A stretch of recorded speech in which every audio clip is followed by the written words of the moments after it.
시편 23편을 들고 떠나는 영혼의 순례. 제13장 고요한 밤, 외로운 낮. 외로움의 짐. 약국에서 일하면서 텍사스 주립대학에 다니던 스티브라는 친구가 있었습니다. 스티브의 주 업무는 오스틴 인근 지역 요양원들에 필요한 물품들을 가져다주는 일이었지만 부수적으로 가게에서 멀지 않은 곳에 사는 이들에게 주문품을 공급하는 일도 맡아 했습니다.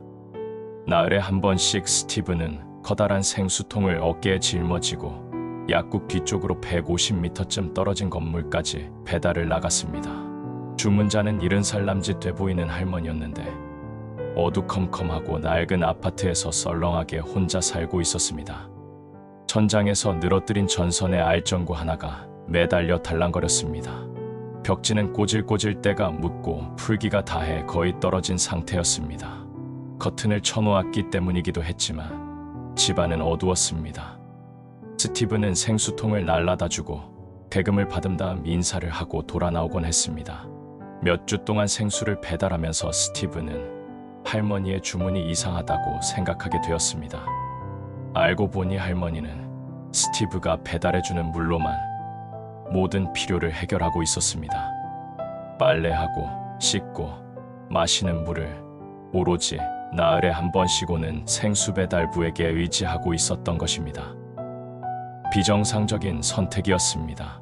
시 당국에서 공급하는 수돗물을 쓰면 비용을 훨씬 줄일 수 있었습니다. 시에서는 아마 한 달에 15,000원, 많아야 2만원 정도 요금을 부과했을 겁니다. 생수를 배달해서 쓰자면 그보다 매월 3만원 정도는 지출을 더 늘려야 했습니다. 할머니는 왜 더 싼 물을 쓰지 않았던 걸까요? 그 이유는 할머니에게 물보다 더 원하는 것이 있었기 때문이었습니다. 물론 값으로 치자면 수돗물이 비교할 수 없이 쌌습니다. 하지만 시에서는 물만 보내줄 뿐 사람은 보내주지 않았던 것입니다. 할머니는 아무도 만나지 않고 값싼 물을 쓰는 대신 비싼 돈을 내더라도 그렇게라도 살아있는 인간을 만날 수 있기를 원했던 것입니다.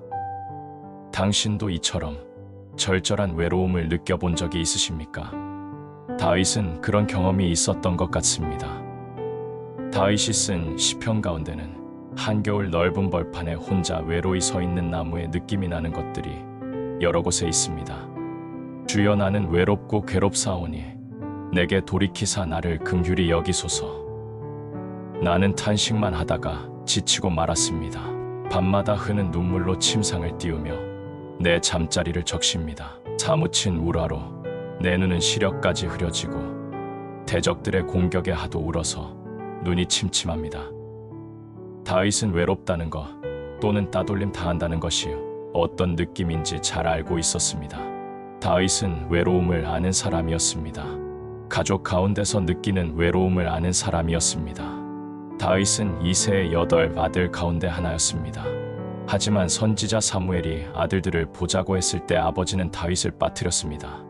아이들을 헤아려 보고 나서 선지자는 혹시 어딘가에 다른 아들이 있느냐고 물었습니다.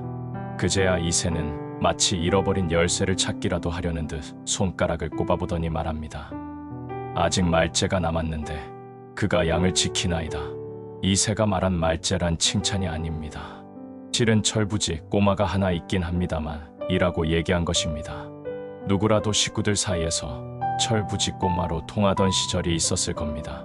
그런데 정말 철부지 꼬마라면 누군가 지속적으로 챙겨줘야 했던 게 아니었을까요? 하지만 사무엘이 아이들을 부르던 날 철부지 꼬마 다윗은 방치된 상태였습니다.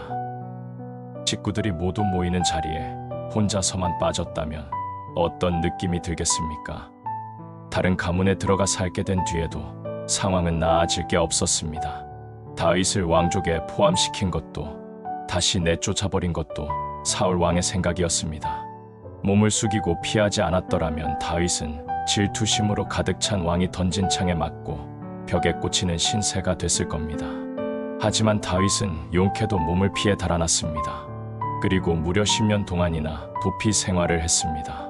광야로 몸을 숨겼습니다. 동굴에서 자야 했고 사나운 짐승과 싸워가며 목숨을 부지해야 했습니다. 미움을 받아가며 승냥이처럼 쫓겨다녔습니다. 다윗에게 외로움은 낯선 감정이 아니었습니다. 이제는 혼자서 외로움을 느낄 필요가 없다는 사실을 알았지만 우리에게도 외로움은 낯선 감정이 아닙니다.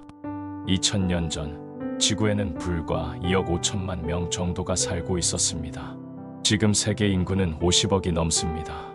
지구상에 존재하는 인구로 치료할 수 있는 일이었다면 오늘날에는 외로움이 훨씬 줄어들었을 겁니다. 하지만 외로움은 여전히 그대로입니다. 목회를 시작했을 무렵 주일 아침 예배 시간에 이렇게 기도한 적이 있었습니다. 하나님, 우리에게 주신 친구들을 인하여 감사드립니다. 평생 만나도 다 못 만날 만큼 많이 주셨습니다. 예배가 끝나자 어느 성공한 사업가가 다가와서 얘기했습니다. 목사님에게는 보이지 않는 친구가 많은 모양이군요. 나는 그렇지 않습니다. 하나도 없습니다. 이처럼 교회 안에 있으면서도 여전히 외로운 이들이 있습니다. 외로움이란 얼굴을 보지 못하는 데서 비롯되는 게 아닙니다. 외로움을 일으키는 요인은 친밀감의 결핍입니다. 외로움은 혼자 있다고 느끼는 데서 생기는 감정입니다. 혼자서 죽음을 맞는 것 같은 느낌, 혼자서 질병과 싸우고 있는 것 같은 느낌, 혼자서 미래와 마주선 것 같은 느낌이 외로움입니다. 한밤중 자리에 누워있을 때든 병원으로 달려가는 차 안에서든 텅 빈 집안의 고요함 가운데든 손님들로 북적거리는 식당의 소음 속에서든 마음 써주는 사람 하나도 없이 나 혼자뿐이구나 라고 생각하는 순간 외로움은 엄습합니다. 외로움의 보따리는 언제 어디서나 눈에 띕니다. 회의실과 술집 복도에도 지저분하게 널려 있습니다. 잔치집에 갈 때도 끌고 들어가고 집에 돌아갈 때는 10중 8구 도로 가져갑니다. 야근하는 책상머리에, 과식하는 식탁 한 켠에, 불면증에 시달리는 이의 머리맡에도 외로움의 보따리는 놓여 있습니다. 다들 외로움을 떨쳐내려는 갖은 노력을 다합니다. 외로움이야말로 한시바삐 벗어버리고 싶어하는 짐입니다. 하나님께서는 우리들에게 그분이 함께하고 계심을 알려주기를 원하십니다. 주님은 다윗이 찾았던 것을 우리도 찾아내며 다윗이 했던 말을 우리도 할 수 있게 되기를 고대하십니다. 주께서 나와 함께 하심이라. 주님은 하늘에 계십니다. 맞습니다. 주님은 우주를 통치하십니다. 과연 주님은 별들 위에 군림하시며 깊은 물 속에도 거하시는 분입니다. 그러나 무엇보다도 주님은 나와 함께, 바로 나와 함께 계십니다. 창조주께서 나와 함께 계십니다. 모세는 이렇게 선포했습니다.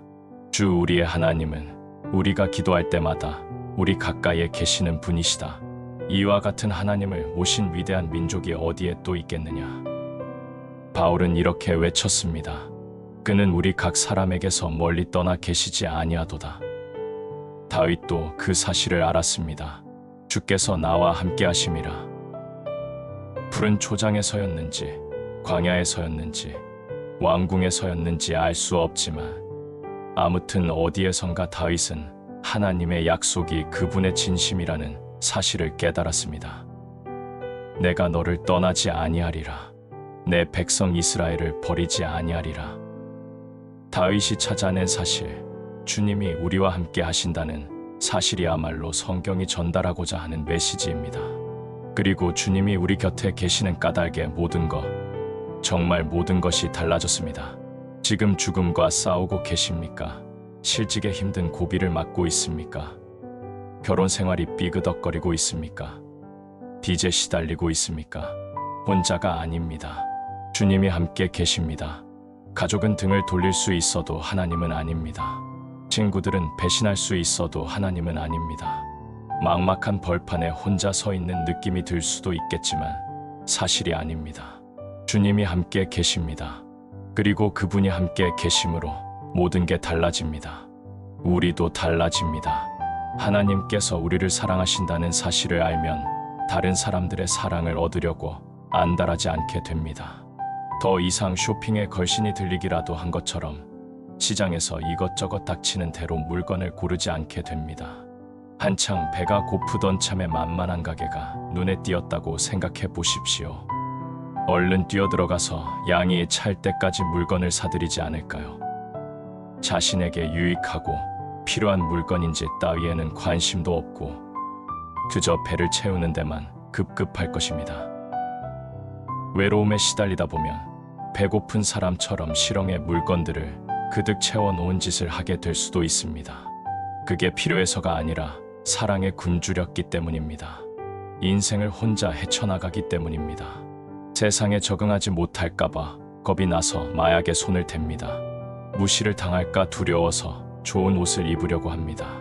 작아 보이는 게 무서워서 빚을 내어 큰 집을 삽니다. 주목받지 못할까 걱정이 돼서 야한 옷이나 시선을 끄는 옷을 입습니다. 혼자 잠드는 게 무서워서 누군가와 같이 자려고 합니다. 사랑받지 못하는 게 너무나 두려운 나머지 온갖 터무니없는 곳에서 사랑을 갈구합니다. 하지만 하나님의 완전한 사랑을 발견하는 순간 모든 게 달라집니다. 주님의 완전한 그 사랑은 우리의 모든 외로움을 쫓아내어 주실 것입니다.